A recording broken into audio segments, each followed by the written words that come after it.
वैसे नानी कुछ सोच में पड़ गई और बोली, बेटी, ऐसे अपने बच्चे को किसी बांझ के घर मत भेजा करो। ऐसी औरतें दूसरों के बच्चों के खाने में कुछ भी मिलाकर खिलाती हैं और उन पर काला जादू करती हैं और उन्हें अपने बस में कर लेती हैं। उसके बाद वो बच्चे अपने माता पिता से नफरत करने लगते हैं और उस बांझ के साथ रहने लगते हैं। अरे नहीं नहीं, एना जी ऐसी नहीं है। दूर बैठे मेरे बाबा बोले, लेकिन नानी की बात आई ने दिल पर ले ली। हाँ माँ, शिव भी अब कुछ ज्यादा ही चिल्लाने लगा है। बात बात पर मुझ पर गुस्सा हो जाता है। बेटी, क्या तुम्हें ऐश्वर्या याद है, जो हमारी गली के पीछे वाली गली में रहती थी, जो तुमसे 4 साल बड़ी थी और अब मुंबई में रहती है? हाँ, उसके पड़ोस में एक बांझ औरत रहने आई थी। उसका 12 साल का बेटा हमेशा उसके घर जाया करता था। उसने उसके बेटे पर काला जादू कर उसके बेटे को अपने वश में कर लिया। वो तो ये तक कह रहा था कि वो अब उसके माता पिता के साथ नहीं रहेगा। तब ऐश्वर्या ने उसके बेटे को तांत्रिक को दिखाया। तांत्रिक बोला, इस पर तो काला जादू हुआ है। इसको खाने में दवा मिलाकर खिलाने से आपका बच्चा उस औरत के वश में आ गया है। उसके बाद तांत्रिक ने उसका काला जादू तोड़ा और बोला, आपके बच्चे को उसके घर मत जाने देना और उसके हाथों से बनाया हुआ खाना भी मत खिलाने देना।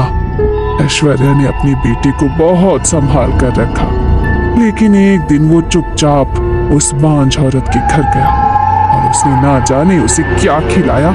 जब वो घर आया तो पेट पकड़कर रोने लगा और जब तक उसे अस्पताल में भर्ती करवाते उसने दम तोड़ दिया। इसीलिए कह रही हूँ, अपने बेटे को उस बांझ औरत के घर मत भेजा कर। नानी की ये बातें मैं भी सुन रहा था। मैं वो वाकया सुनकर डर गया था। सुनो बेटा, ऐसी औरतें डायन होती हैं, डायन। तुम उसके घर मत जाया करो, वरना तुमको भी खाने में कुछ खिला के वो तुम्हें मार डालेगी। नहीं, एना आंटी ऐसी नहीं है। तुम्हें क्या पता, जब से तुम उसके घर जा रहे हो तुम अपने आई बाबा को पलट कर जवाब दे रहे हो ना। और उस औरत के घर कोई बच्चा भी नहीं है, फिर उसके यहाँ खिलौने क्यों हैं? वो खिलौने तुम्हें अपने वश में करने के लिए उसने लिए हैं और इसीलिए वो तुम्हें रोज अच्छा खाना बना बना कर खिलाती है, ताकि तुम्हें लगे कि वो तुम्हारे आई बाबा से ज्यादा तुमसे प्यार करती है। ये सुनकर तो मुझे लगने लगा कि एना आंटी डायन है। सुन बेटा, उसके घर मत जाया कर, वरना मर जाएगा। नानी ने कहा। उस दिन के बाद मैंने एना आंटी के घर जाना छोड़ दिया। एना आंटी हमारे घर मेरे लिए खाना लाती, लेकिन आई उसे डस्टबिन में फेंक देती। हर रात मैं रोज की तरह अपने कमरे में बैठा हुआ था कि तभी मुझे फिर से उस छोटे बच्चे के रोने की आवाज आई। मैं खिड़की में गया तो वो चिल्लाने लगा, बचाओ, मुझे बचाओ, इस पाइप में मेरा दम घुट रहा है, हाँ, मुझे बचाओ। मैंने उस पाइप के अंदर देखा तो तभी उसमें से 2 खून से सने हाथ बाहर आए। वो मुझे पाइप के अंदर खींच रहे थे। तभी उसने अपना चेहरा भी बाहर निकाला। वो वही बच्चा था। उसके सर के बीच से 2 टुकड़े हो गए थे और सर से खून बह रहा था। कई सालों से मैं यहाँ अकेला हूँ, मेरे साथ अंदर चल, मैं बहुत अकेला हूँ। वो छोटा लड़का चिल्लाया।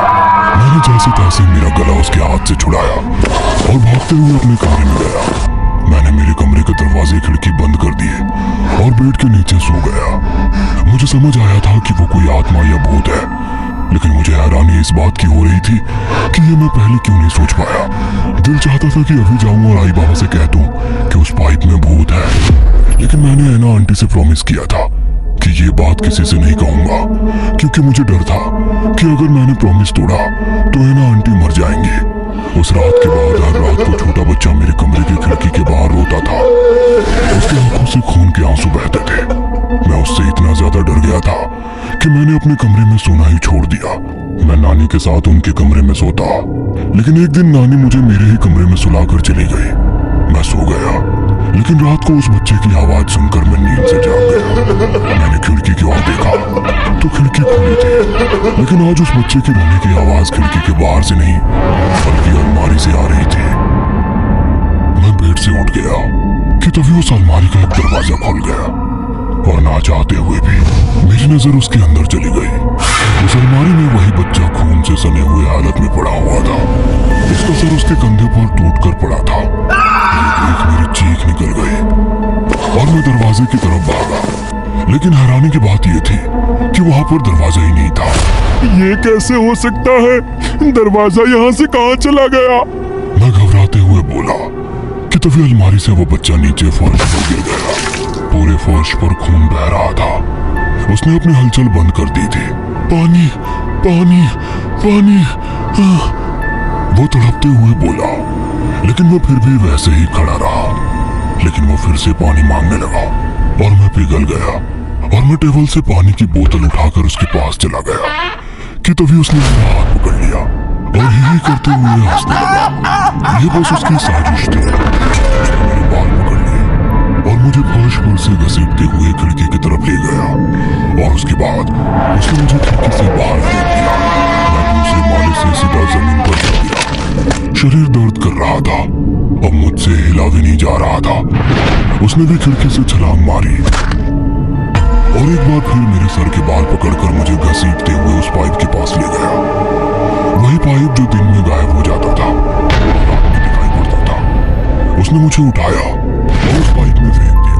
मैं चिल्लाते हुए उस पाइप के अंदर गिर रहा था और आखिर में मेरा सर पत्थर से जा टकराया और मेरे सर के भी 2 टुकड़े हो गए। मैं जोर से चिल्लाया और मैं नींद से जाग गया। मैं पसीने से